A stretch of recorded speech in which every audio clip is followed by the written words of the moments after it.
Good Wednesday morning. It's Stephanie Stuckey with the Stuckey Hour, and we're talking about fun road trips, attractions you may see on the way, road trip snacks, souvenirs, kitschy fun things that you can find at Stuckey stores as you travel across this great country of ours. And this week we've got a fun show. We're going to be talking about one of my favorite road trip toys, the Woolly Willy, the magnetic toy that a lot of you probably remember as kids. And shoot, I still have one as an adult.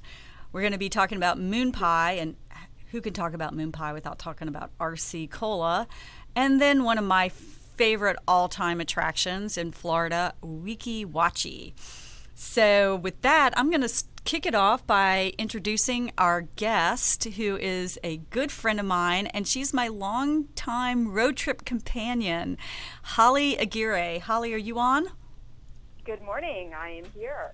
All right. So Holly's told me she has not had her coffee yet, so there might be a little bit of snarkiness this morning, which is good because I've got some peppy attitude. I'm on my third cup of coffee, so a little snark might balance things out. Well, I always have a little dose of snark in my coffee every morning. Perfect. Yeah. I'm ready to go, and don't forget that I am also a Travel Channel contributor. So, oh, yeah. Holly, give some of your background. I mean, I know you so well. We were, full disclosure, we were college roommates, but we have taken a lot of road trips together. We took road trips even before Thelma and Louise, and when that movie came out, everyone compared us to the characters in the movie because we were always road tripping. But tell our listeners your background, and especially related to travel and roadside fun. Well, thank you for that, Stephanie. I am a journalist and am currently a contributor to Vanity Fair magazine, and also write about travel, and especially travel hacks, great things that you can do on the road that make your journey a little easier. When I road trip with Stephanie, I'm usually the driver. Yes, you are. I don't like to drive. Yeah. So I will be the driver. It's fine. It works well for us. And Stephanie is usually looking out the window, playing her Woolly Willy. No, I'm the one who's always, pull over here, pull over here. Exactly. It takes a lot of patience to road trip with the Stuckey because I literally want to pull over at every single exit. And if it has something like a petting zoo or fireworks or fresh anything, peaches, pecans, whatever may be in season, I definitely want to take a stop and not only buy stuff, but take lots of photos. Well, the great thing, Stephanie, when we took our big road trip, and in past road trips and in recent road trips, you always talk about going on the blue highways as opposed to staying on the main freeways. And that is such a great tip.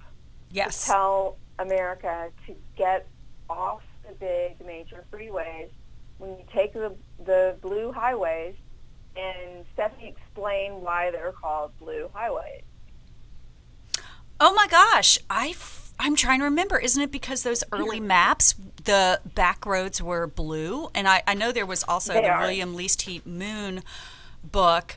We could have a show just about our favorite travel books because there are some amazing ones, and I consume travel books, and not just your typical sort of road guides that are telling you about the different places you can stop. I like fiction and nonfiction long-form narrative that talks about taking road trips, like Jack Kerouac on the Road and William Least Heat Moon, who wrote Blue Highways. Travels with Charlie, John Steinbeck, who also coined the term the Mother Road for Route 66. So Steinbeck is not always known as a travel author, and I think Travels with Charlie is maybe one of his lesser-known novels, but it's probably my favorite Steinbeck. Sure. Although Grapes of Wrath is pretty awesome. So Grapes of Wrath is when he coins the Mother Road, comes from Grapes of Wrath. What's interesting is you were talking about what I've done in the past, and started out as a rock journalist, and I was just thinking, it would be really interesting if rock stars wrote travel pieces. I don't know why they don't. Of course, the situation that we're in right now, they're not traveling, but we are. And I think that one thing that we can eventually get to talk to is about safety on the road and how to travel during a pandemic and give tips for that. It's so interesting. Sorry to interrupt. This is like how we talk on road trips, too. It is, yes. Road trips and musicians really go together, like moon pies and RC Cola, right? Sure. And recently, just seriously in the past week, 2 weeks, and I can't say their names, I hope I can very soon, but I've had 2 well-known musicians that I have interacted with on road trips and their interest in maybe some sort of partnership with Stuckey's to talk about the places they like to stop. And I don't know why it did not occur to me earlier. It's just sort of happenstance how I got hooked up with both of these musicians. It was through mutual contacts, and they both said the same thing you did. Musicians are on the road. You need to totally connect with them. And the interesting thing, of course, I love Stuckey's, and it's my family's business, but I'm always amazed when people who are famous tell me they know about Stuckey's. And every now and then, I don't meet a lot of famous people, but it was really heartwarming to hear these musicians say, oh yeah, we love Stuckey's. We always stop at Stuckey's. So it's kind of cool. They really do go together. The other group that surprised me, and I should have figured it out sooner, and maybe we can have someone as a guest one day on the show, are motorcyclists. They're always taking the back roads. They know the back roads inside and out, and they like to stay at motels, motor inns, because they can keep an eye on their motorcycles when they spend the night, and they don't want to be in a big hotel that's a high rise where they're far away from being able to make sure that their motorcycle is safe and not being stolen. So exactly, and the 2 points about that as well are consistency. People like to know that you're going to be able to stop somewhere, get something delicious, find a clean bathroom, and maybe even find something that reminds them of home. And that's what musicians look for. When they're on the road like that, they're looking for something that reminds them of home, something familiar, and it may, you see the movie Almost Famous, and you think it's, sexy and fun, and it can be a lonely place for those guys. And motorcyclists, yes, of course, that's interesting, I was the executive editor of Rob Report magazine, and I wrote about that very thing of motorcyclists going off the main roads. Of course, the main roads, too, the freeways are much more dangerous for them, too. Oh, yeah. So the blue highways are much more scenic. It's where you're going to get to see the great fall foliage. Wonderful restaurants, diners. Sure, the mom and pop. Yes. That keep America going. And that's the great thing about Stuckey's. You're an OG mom and pop. Yeah, we really are. And especially now, we are very much a comeback brand. I think most of our listeners probably know Stuckey's fell out of family hands for decades. And so I consider myself so very fortunate to have this opportunity to bring back my family's brand. So many of these original, what I consider iconic roadside stops, they may still be around, but some of them are not, like Howard Johnson's restaurants are gone. But a lot of them are no longer in their original form. Holiday Inn was bought out. The original founder, his name was Clemens Wilson. We were just talking about this. He used to have dog kennels in all of the Holiday Inns. It was a dog-friendly stop. Right. And they had those beautiful marquee signs that I'm sure so many of us remember because Clemens Wilson got his start in the movie business. He ran theaters. I didn't know that. And like his very first job was like selling popcorn at a movie theater.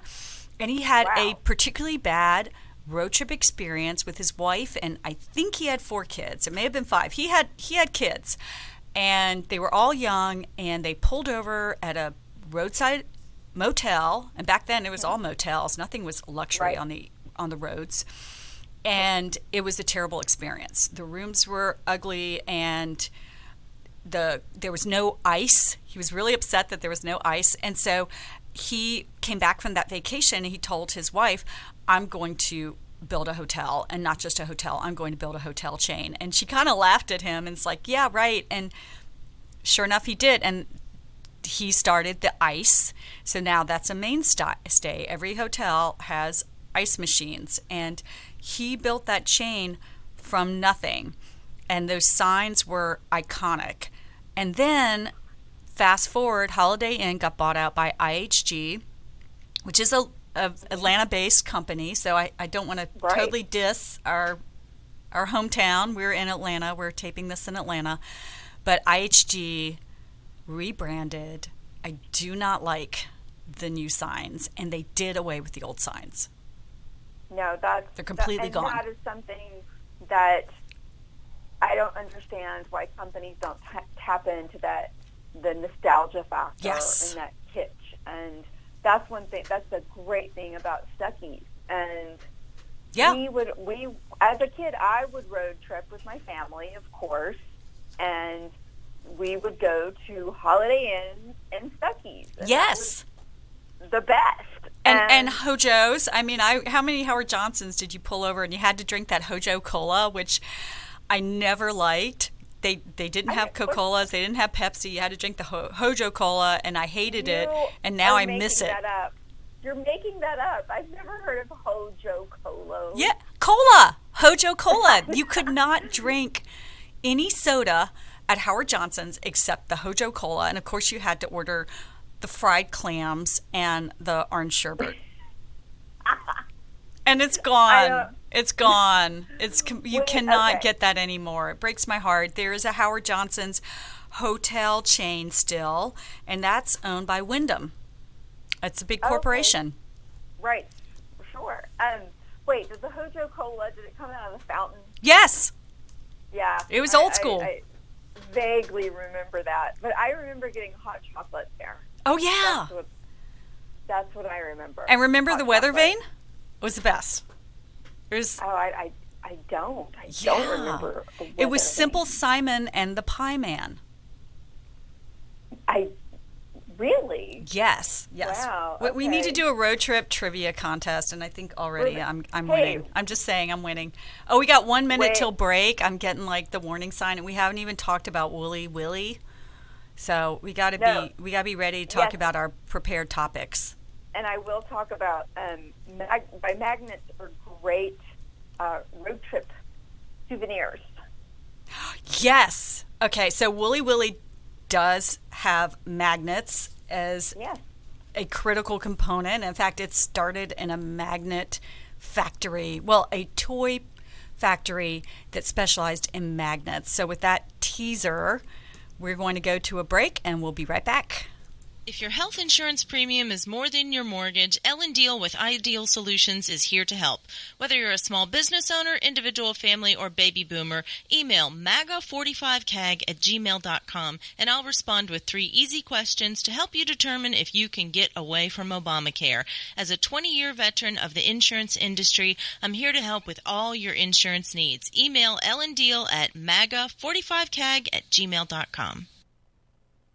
The disease of addiction is a life-altering challenge, not just for the person suffering its effects, but also for the family and friends who support and love the one caught in its grasp. What should be the course of treatment? Who is the best person to render treatment? And what is the best place to go for the care that is needed? We know that you want answers to these and many more questions. Call 770-696-9862 and speak to a representative of the Atlanta Healing Center. They can tailor a program specifically designed to address the needs of the person suffering with an addiction, or give you guidance as to where that help may be found. Information is the key, and the trained staff at AHC is here to assist. If you wish, you can also get more information on the website located at www.atlantahealingcenter.com. If you live to serve and want to make an even bigger difference, consider joining the U.S. Army. With training in fields like medical care, linguistics, and engineering, an Army career can amplify your efforts with humanitarian opportunities all over the world. Plus, you'll receive competitive pay and incredible benefits, so you'll be taken care of, too. Learn more at GoArmy.com. You're listening to America's Web Radio on the AmericasBroadcastNetwork.com. Thank you for listening. And we're back, and I'm here. This is Stephanie Stuckey, and I'm here with my co-host today, Holly Aguirre. Say hey, Holly. Good morning, Stephanie. So we're going to talk about one of my favorite road trip toys, which is the Woolly Willy. And I have a great quote I'll kick it off with, and it's the hardest thing in the world to take the mundane and try to show how special it is. And I think that applies to the Woolly Willy. It's really so simple. It's just a bald guy's face and some magnetic flakes. That's it. And yet it is one of America's most iconic toys. It was named by Toy Magazine as one of the top 100 all-time best toys. And it's so simple. Well, so I had one. And I grew up in a family of artists. And so they would always have these great designs on their willies. And, mine just had a mustache or, big sideburns or something like that. But it's a great road toy because the magnets are contained. Right. You can't lose anything. Well, you can lose the part that moves around the little the wand. You could use you could lose the little magnetic wand, and so that meant you just have to buy another one for right now. I think today they retail for like $3. So it's still such an affordable toy. They started out selling at 29 cents, by the way, but that was back in 1955. Oh, when you drew yours, so I would always give mine hair coming out of the ears. I never did that. Never thought of that. Yeah. Funny. You could give them an eye patch. You could do all sorts of fun stuff. Right. Remember when they put him in jail? Yes. In fact, I have the wanted poster one. So I actually have two here at the studio. I had one to share with you. So next time I see you, I'm gonna have to bring you one of these, and we can maybe have a contest. Now this one has a price tag on the back, $253, and I got it at Richard's Variety Store. Shout out to one of my favorite. It's not just a toy store; it just has a bit of everything, and it's in Atlanta. It's called Richard's Variety. It's an institution, and by the way, Richard's Variety carries some Stuckey's products. They sell pecan log rolls now. Oh, wonderful! It's one of our new accounts. So shout out to one of our accounts.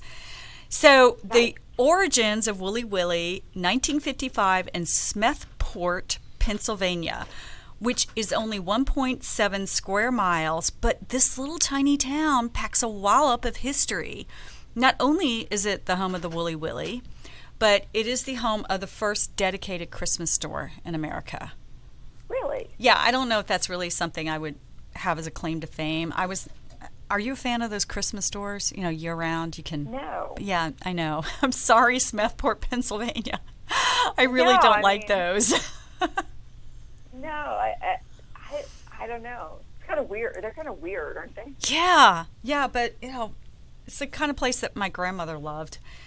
And it was also the coldest town in Pennsylvania, so maybe that's what gave them the inspiration to be Christmas year-round. They probably had snow like 9 months out of the year.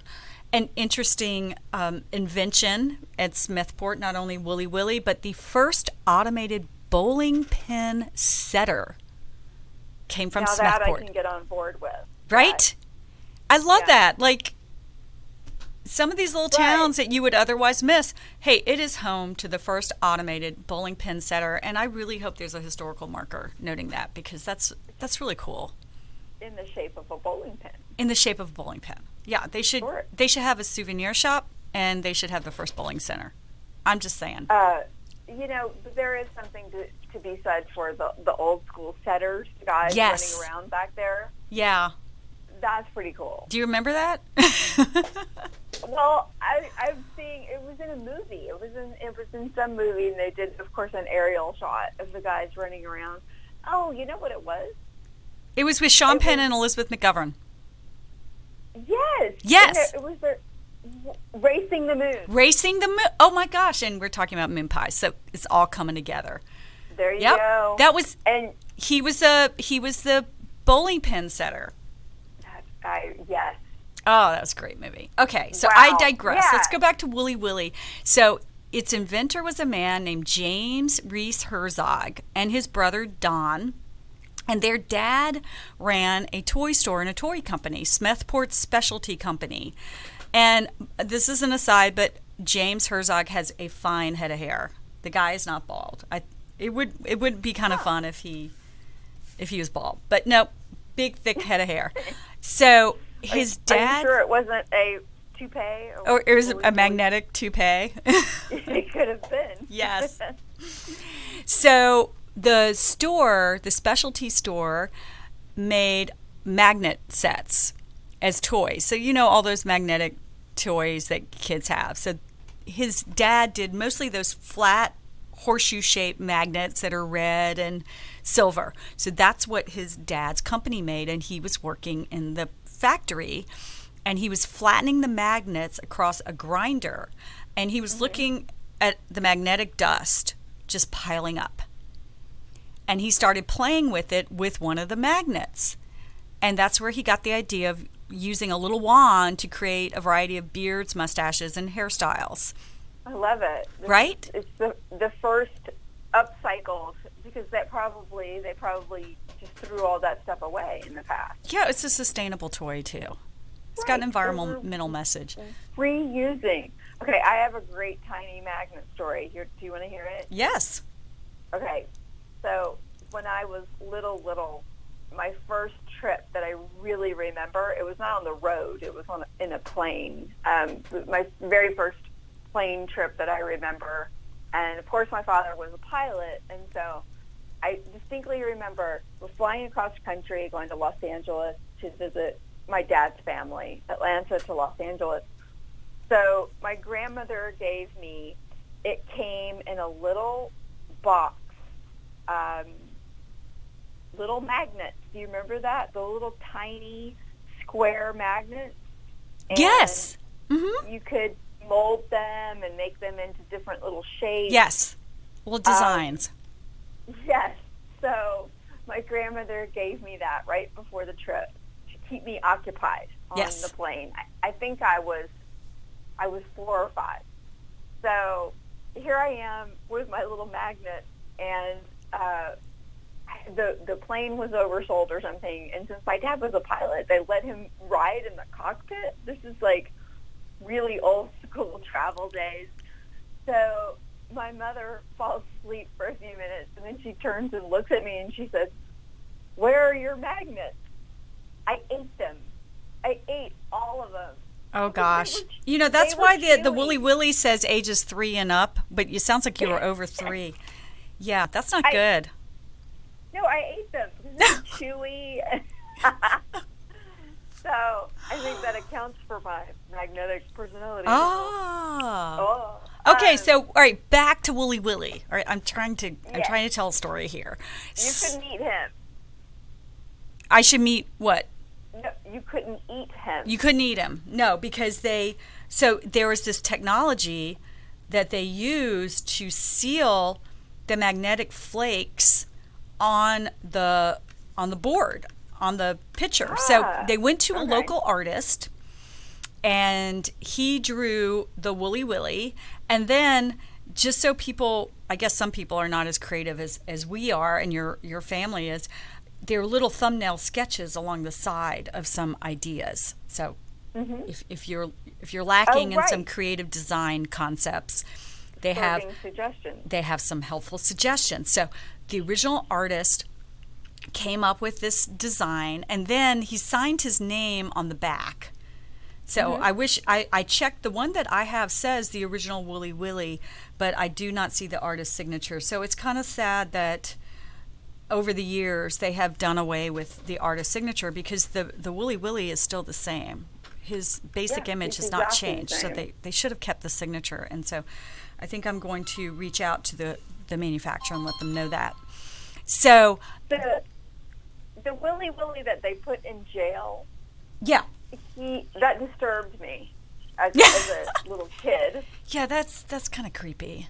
Yeah, this spawned like a whole series, and that I do not think was done by the official Willy Willy company, which was it remained in the family. It remained the Smethport Specialty Company for decades. But I guess they didn't have a good trademark lawyer because there were all these spin-offs from competitors. There was Mr. Doodleface, Hairdo Harriet, Babyface, Hairless Hugo, and then they had like this whole line of scary ones. Thirst and Blood, Eaten Brains, Been Tombed. I haven't seen any of those. The one I would really love to get, and I'm sure I can buy one online, is the Woolly Billy, which is a tribute to Bill Murray. And he has a little beanie cap in one of them. Oh. Yeah. Steve Zissou? Yes, exactly. Okay. Yeah, I mean, Bill Murray is ubiquitous, right? Like, he has this reputation, which I think is deserved, of just showing up at random places. And so it's so perfect that Bill Murray would show up at a random Woolly Willy board. So I don't know where you can find them, maybe just online, but if I were to put any famous person on a Woolly Willy, it would be Bill Murray, right? Yeah, you could make a Carl the Gardener, of course, and give him the 5 o'clock shadow. Yeah, it might be fun to come up with some famous bald people. Mr. T Woolly Willy would be a good one. Oh, that would be a really good one. How about a Gorbachev? Gorbachev, yeah. You could cover up a scar if you wanted to, or you could create a scar. Maybe it doesn't come with a scar. He could. Right. You'd have that option. And Obama, Obama's kind of losing some of his hair. He's Bruce Willis. Okay. Bruce Willis. Ving Rhames. Ving Rhames, Woolly Willy. Okay. Oh, we only have a minute left. Okay, so let me fast forward. So his brother Donald. So back to James Herzog, who invented this. His brother Donald. He came up with this idea. Told his brother. His brother was enthusiastic, and he's like, "Oh, the military has this new vacuum forming technology that they use to make 3D plastic maps." So that same technology that the military was using was used on Willy Willy. And so we have to fast forward. I want to make sure we get to this story, which is so inspiring. He goes out and tries to sell the Woolly Willy, right? And how lucky is he? His dad runs a toy company. So he produces some of these prototypes and he starts trying to sell them. And I'm told I have to go to break. So when I come back, I will tell the story of the initial failure and then incredible success of the Woolly Willy. We'll come back. Yeah, so stay tuned. My name is Kyle Hayes, a motorsports student at Alfred State College. Every year, Alfred State students compete in the Great Race, which is a cross-country time endurance rally for vintage vehicles. As you can imagine, it's pretty costly. I'm asking for your help. Your donation can make it possible for these students to live their passion and promote the vintage automobile industry. Please visit our site at give.alfredstate.edu and search Great Race to learn more and help us reach our goal. Thank you. This is Jim Davis with Operation Santa. Each year, we purchase Christmas gifts for all of the children of all Georgia servicemen and women who are deployed overseas during the holidays. Our annual fundraising event, the Freedom Fighters Open Golf Tournament, is being held on Friday, November 6th at the Bridge Mill Golf Club in Canton, Georgia. I would like to personally invite you to join us in raising money to support Georgia's troops and their families. For more information and to register a team, go to OperationSanta.org. Hello, I'm Dr. Mike Karuchak. Have you ever wondered what doctors talk about amongst themselves? If you do, join us on the Doctor's Lounge and hear the doctors' conversations amongst themselves. Join me and my co-host, Dr. Hal Schertz, every Thursday morning, 8 to 9 a.m. You're listening to America's Web Radio on the AmericasBroadcastNetwork.com. Thank you for listening. And we're back, and I know everyone is just waiting with bated breath to find out about the initial launch of the Woolly Willy, which did not go so well. I'm ready. You ready? I want to know what happened. So, happened? our hero who invented the Woolly Willy, James Herzog, he creates a prototype, and he's selling them for 29 cents each. and he goes to G.C. Murphy Dime Store. We had one of those where I grew up. I'm from a small town in middle Georgia, but I grew up in D.C. because my dad was in Congress, and I remember we had a G.C. Murphy. I remember visiting that. Did you ever see those? I don't remember. I don't remember. Old I remember going time. To dime stores. Yeah, and Woolworth. So Woolworth later Woolworth. enters the picture, but G.C. Murphy, Herzog goes to G.C. Murphy, and the owner said this is the worst toy he had ever seen. And to prove his case, the owner said, I'll tell you what, I'll buy a box, which was 72 units, to prove that this will not sell. So he does. And 2 days later, the owner of G.C. Murphy called Herzog and said, I want to place an order for 12,000 Woolly Willies. Wow. 2 days later. And That's bam, crazy. a hit was born. It became a baby boomer mainstay. Everyone wanted them, and then Woolworth started distributing them. So that Woolworth back in the day was like getting Walmart to distribute your product. Sure. So he took off, and then that's when it spawned all of these imitators that were not the same. The doodle face and the hairdo net and the baby face, all those others came along. And the Smethport Specialty Company started selling 1 million a year. Oh my goodness. And to this day, and think about how long that's been. This was 1955 when this toy was born. It is still selling 1 million. Well, sales to this day exceed 1 million annually. So how impressive is that? The product has not changed since its original form. It's not high tech. It's pretty much the basic that they've always made. That speaks to everything that we're talking about. That keep the Holiday Inn sign. Yes. Stop in Stuckey's, because there's a reason why it was successful and beautiful and amazing, and to keep it the same. Yeah. And, I whenever you keep saying Herzog, I just keep thinking of Werner Herzog, the completely not related. So not all the listeners will know Werner Herzog. So if you can enlighten them with the movie reference. He is a German film director, and he directed a film called Aguirre, The Wrath of God. There you go. It was after you. Yeah, well, yes, it is. It is a descendant, believe it or not. I believe it. And as my father once said, he said, we're not too proud of this guy. It was Lope de Aguirre. He tried to conquer Spain. He was sort of a madman. And Werner Herzog also directed Grizzly Man. Did you see that? Yes. Oh, yeah. Oh, kind of not a great ending, but it's a good movie. Right. His films don't end well, generally. If you're looking for a happy film, not Herzog, Werner Herzog, which is very different from James Reese Herzog, inventor of the Woolly Willy, because it's just a happy-looking man with funny hair. And to this day, 75 million Woolly Willies have sold. To date. Made a lot of people happy. Unlike Werner Herzog, who just is a bit of a downer, but a good director. I was imagining Christmas morning at the Herzog family. It's like, what? You give me another Willy Willy? No, I don't want another one. It would be too funny if they were related, right? Hey, they could be. Well, it's like Jimmy Buffett and Warren Buffett are distant cousins. I did not know that. See, gosh, we are just covering so many random, maybe somewhat useless topics, but you never know when this information might come in handy. See, this is testament why you get your best friend and you get in a car, you put down the devices, and just free form and go for it. It's also why you get your best friend up early in the morning to talk on live radio with you. Right. Exactly. Sure.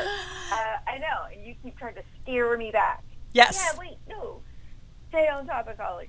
We got to go on another road trip soon. But we just got back from one.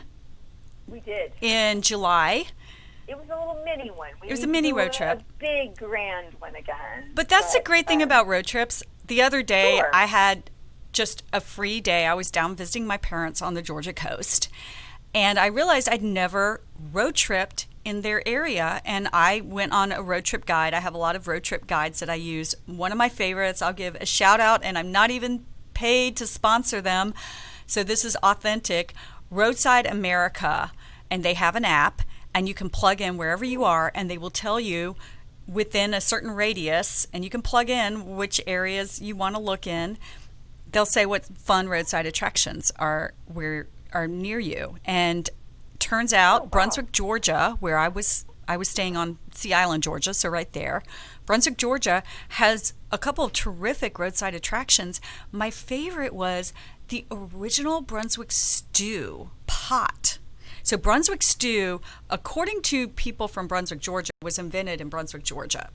But there's this whole stew smackdown going on because there's a county in Virginia, Brunswick County, that lays claim to the original Brunswick stew as well. And so these two areas have been feuding for decades about, well, over 100 years.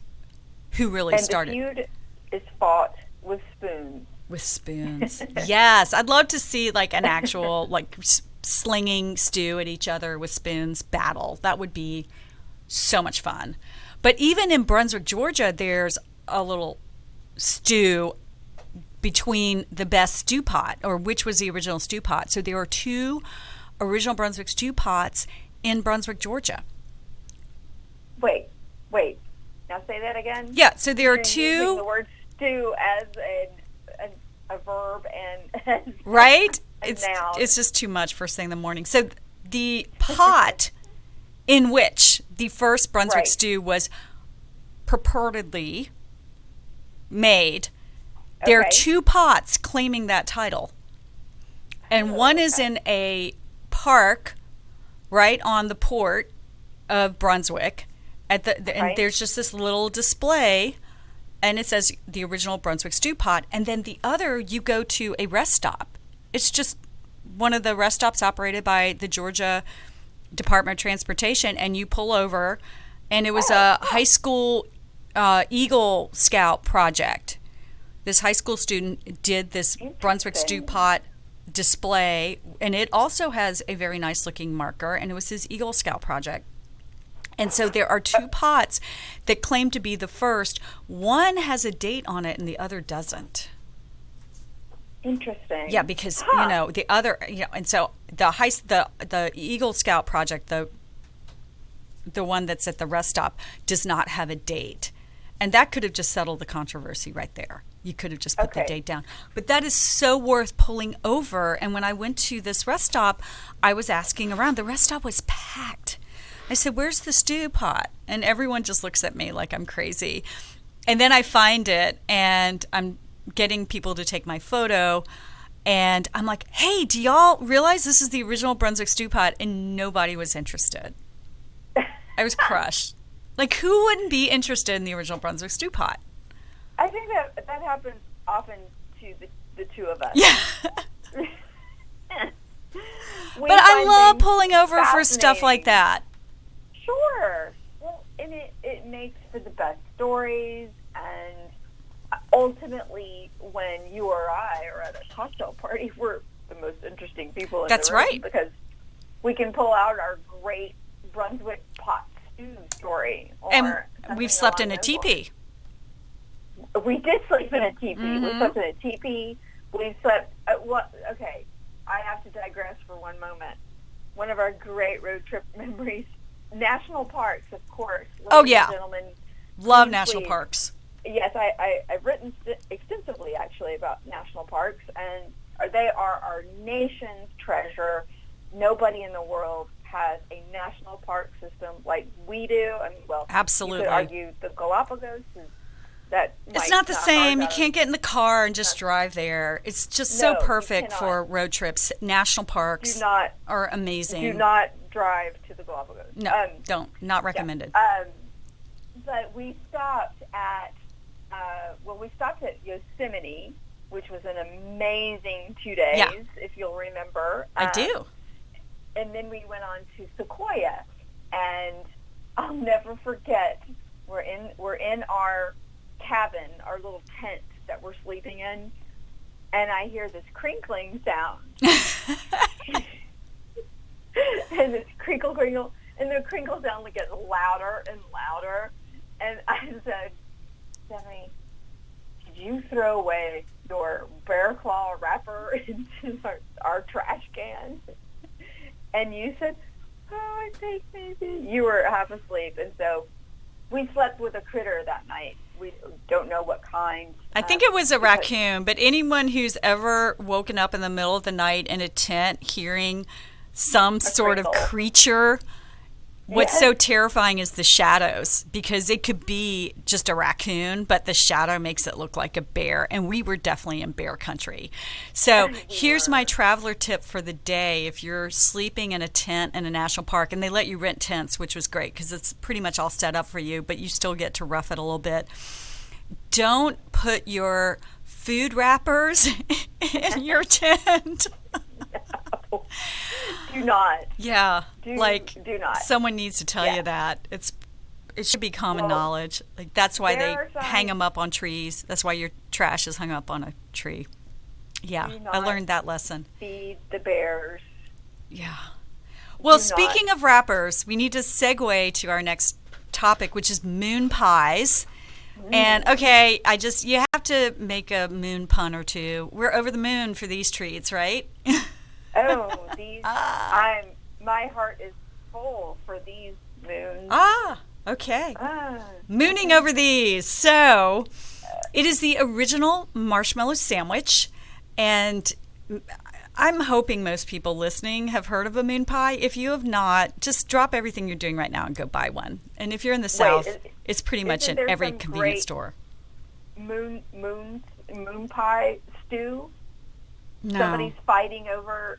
Right. Moon pie. No, I'm afraid not. Okay. But there was a moon pie smackdown with Hostess during the lunar eclipse over which snack was the official snack of the lunar eclipse. You've got to be kidding. I'm not kidding. And not only that, the moon pie tweet, and if you have not followed the moon pie Twitter feed, it is just ironic fun. They have the best Twitter feed. I absolutely love Moon Pie's Twitter feed. And, of course, there's lots of moon puns. But they're hilarious. And so for the lunar eclipse in 2017, August of 2017, right, Moon Pie starts promoting themselves as the snack, the official snack of the lunar eclipse. Because who's going to refute them? What, like the UN or NASA is going to come in and say, no, we have the official snack?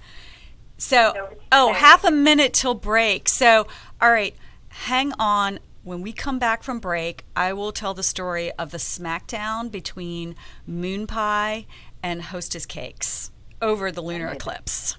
I knew that there would be a stew. There you go. Stay tuned. Hey folks, this is Victor Armendariz with the On Point with Victor show. Just to remind you, don't miss every Tuesday 2 to 3 live right here on America's Web Radio. And remember, I'm not angry, I'm just right. This is Jim Davis with Operation Santa. Each year, we purchase Christmas gifts for all of the children of all Georgia's servicemen and women who are deployed overseas during the holidays. Our annual fundraising event, the Freedom Fighters Open Golf Tournament, is being held on Friday, November 6th at the Bridge Mill Golf Club in Canton, Georgia. I would like to personally invite you to join us in raising money to support Georgia's troops and their families. For more information and to register a team, go to OperationSanta.org. Ladies and gentlemen, boys and girls of all ages, I am Roger B., host of the Locked and Loaded Show on America's Web Radio. Join me live every Tuesday at 1500 for the best in gun news, gun products, and gun politics. Hello, I'm Dr. Mike Karuchak. Have you ever wondered what doctors talk about amongst themselves? If you do, join us on the Doctor's Lounge and hear the doctors' conversations amongst themselves. Join me and my co-host, Dr. Hal Schertz, every Thursday morning, 8 to 9 a.m. You're listening to America's Web Radio on the AmericasBroadcastNetwork.com. Thank you for listening. And we're back to talk about moon pies, hostess snacks, and a lunar eclipse smackdown. Yeah, right? I can't wait. So, as I said before the break, Moon Pie decided that they were going to declare themselves the official snack of the lunar eclipse. And who better than a company a snack that since 1917 had the name Moon in its title. So, seems like they would be the heir apparent to be the official lunar snack.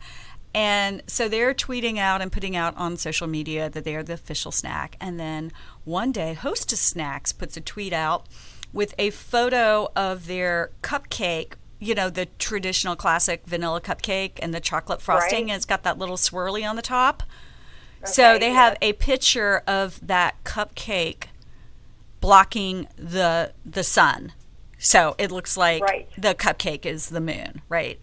So they post that photo with the tweet, Hostess has declared golden cupcakes the official snack cake of the eclipse. #Solar Eclipse 2017. So Moon Pie is having none of that. And they tweet back just 2 words. They retweet, so they quote the Hostess snack tweet and they tweet, LOL, okay. That tweet to this day is the most liked consumer product tweet in the history of Twitter. Are you serious? Yes, it got over 500,000 likes. People went crazy, and all these people got in on the debate, and then Hostess even sent this tweet that was sort of a reconciliatory tweet that said, well, let's all be friends kind of thing, and Moon Pie was not playing with that at all. They were like, no. We are the official. Moon Pie said, no, you had your chance. Yeah, no, they're please, come on. No. Moon Pie is going to be the official snack of the lunar eclipse. And then even some celebrities got in on the action, and Sheryl Crow tweeted out a photo of her getting ready for her eclipse party with her glasses on and holding her box of moon pies. So everyone got in on the action, and Sun Chips got in on the action too. And Sun Chips, yes, yeah, and they said that they support Moon Pie as the official snack of the lunar eclipse. So next time there's a lunar eclipse, what is like in 1,000 years or something, hopefully Moon Pie is still around and they can be again the official snack of the lunar eclipse. They'll still be around because they're like Twinkies, so they're going to live forever. It's going to be. All right, so I've got one here, and it says shelf life 500 years. Yeah, so it's good. What I love about a moon pie is that when you bite into it, that little crack. It's got a crunch. Crunchy crack, yeah. I love that. That is my favorite part about the moon pie. So do you know what the crunchy part is? I hope you're going to enlighten me. Yeah, it's graham cookies. So it's like graham crackers. Oh, okay. Well, and it's covered in chocolate. What kid doesn't love graham crackers? Yeah, they were the original s'more. I was just about to say that. So I was s'more. going to say maybe they can have some kind of s'more smackdown, which I can't pronounce. S'more. S'more. S'more. I make it a Yiddish snack. Bubba, come have your s'more. And it's spelled S''more. S'more. Yeah. It's a funky word. I just like to call it a s'more. So it's going to be a s'more. So s'more snack. So would you like some s'mores? So if you say s'more, you'll have to say s'more snack. Snacky snack. Snacky snack. So back to the origin. So it's really interesting how the moon pie came to be. So the Chattanooga Bakery in the early 1900s produced graham crackers and vanilla wafers. So they made baked goods, cookies and things.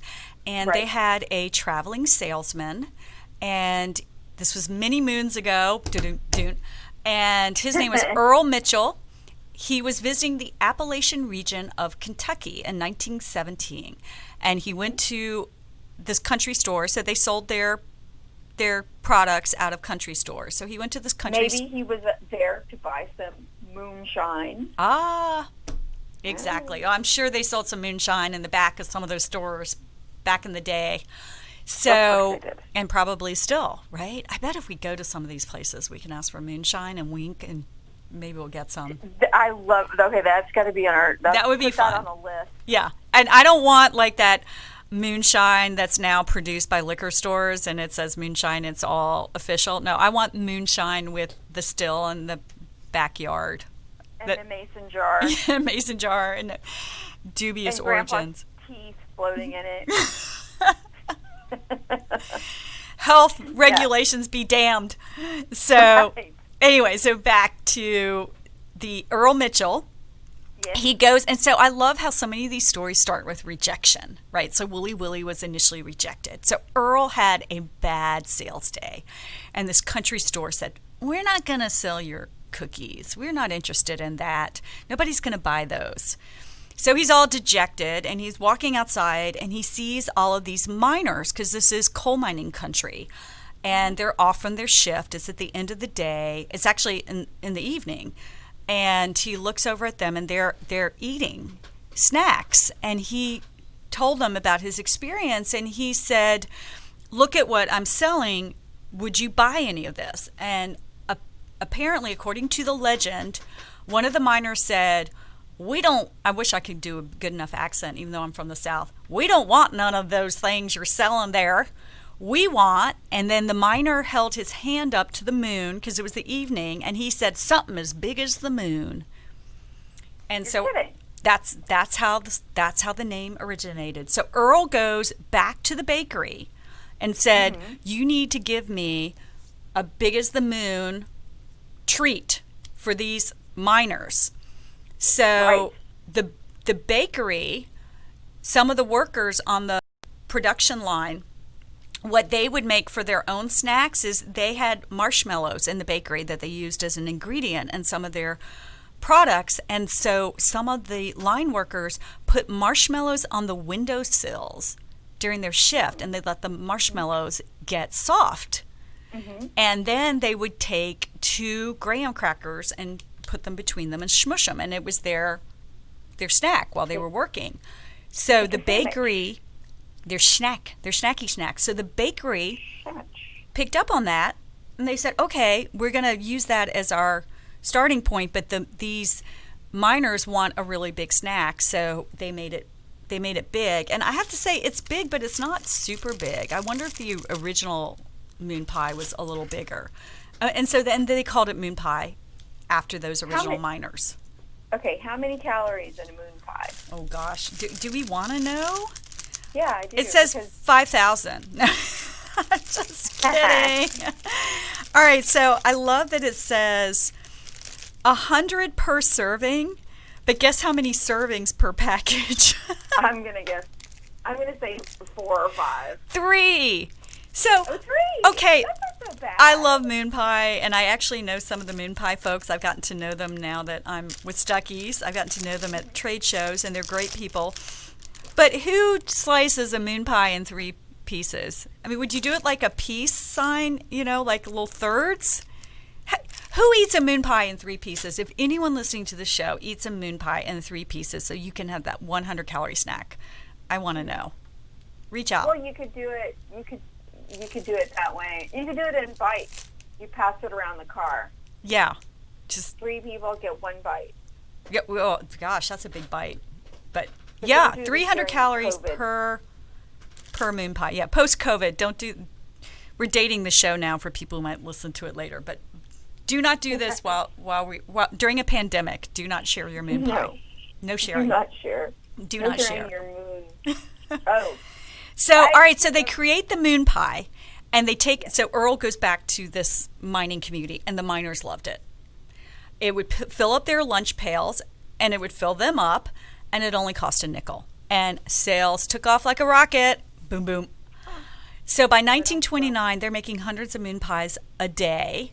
And then World War II hits, fast forward, and moon pies became a staple of care packages that people would send to soldiers fighting overseas to remind them of home. So it's a comfort snack, and it's a filling snack, hence the calories. It is a filling snack. It's a filling snack. It's got that great crunch, and it goes down so well with an RC Cola. With a Coca-Cola. Oh, RC. Okay, RC Cola. Yeah. Okay, RC so Cola. I'll get to that. But real quickly, the soldiers coming home remembered their favorite comfort food when they were fighting abroad. And so post-war economic boom, everyone's having babies and eating moon pies and getting on the road. So moon pies really took off during that time period. And in the 1960s and 1970s, times are changing, and they introduce a couple of new flavors, double-decker deluxe moon pie and banana and vanilla. I have a strawberry with me today in the studio, so I'm sorry you're not here. I'll have to send this to you. But they have several different flavors. But, of course, I think most of us just love the original, the chocolate. Sure. Maybe people took them on their honeymoon. Ah! So we only have a few minutes, but we gotta talk about the RC Cola, right? Like, what's the deal with RC Cola? So, well, I can't believe I didn't get a condolence card that Tab has been taken off the market. I know. I'm heartbroken. I'm hoarding Tab. Hoarding it. Yeah. Okay, RC Cola. I was never an RC Cola person, so please enlighten me. Well, this I did not know until I was researching for today's show. It stands for Royal Crown Cola, but this is what I didn't know. It's from Columbus, Georgia. I did know that as well. But it's a Georgia brand, just like Coca-Cola. Right. And it was also, like Coca-Cola, started by a pharmacist, and it has its origins with Coca-Cola. It has its origins in rejection and smackdown, which are themes of today's show. We didn't plan that, but they seem to weave through the stories. So Claude Hatcher is a pharmacist and a grocer, and he sold a lot of Coca-Cola. And he asked the Coca-Cola sales rep, "Can I have a discount?" And what year was this? Give me a time frame. Oh, gosh. Oh, I'm looking. I think it's 1929. Okay. And actually, I don't have the date. I'll have to fact check that and maybe put it in show notes or something. So he was turned down, and he vowed, "I will never buy Coca-Cola again." So game on. So he spent a couple months toying with recipes, and he came up with his own soda. And it became There you go. Yep, there you go. Smackdown Coca-Cola. That's what you get. Another stew. Another stew. So it became so popular, he quit being a pharmacist and a grocer. Or do you say grocer? Grocer. I think it's a grocer. Yeah, it almost sounds like grosser. Like it's really gross. Or grocer. Grocer. So we only have a minute left, but he quit. Yeah, he quit selling groceries, and he became a full-time soda maker, and it was under the brand name Knee High. And he also invented the Chiro Cola. Oh, and so he changed his formula and began pairing it with moon pies, and then the cultural icons were born. And moon pie and RC Cola from the 1950s forward has to this day been known as the working man's lunch. And let's be politically correct, working man and woman's lunch. So on that, I'm getting the wrap-up signal. This has been great fun, Holly. Thank you for joining us. Yes. Yes, we have to do this again soon, and every week. We have to hit the road. I'm here every week. Let's make some more memories and tell America all about it. Awesome. Okay, with that, have a great week, and hopefully we'll see you on the road. Hi, I'm Dr. Mike Karuchak. Join me and my co-host, Dr. Hal Schertz, as we talk about the topics that doctors talk about amongst themselves.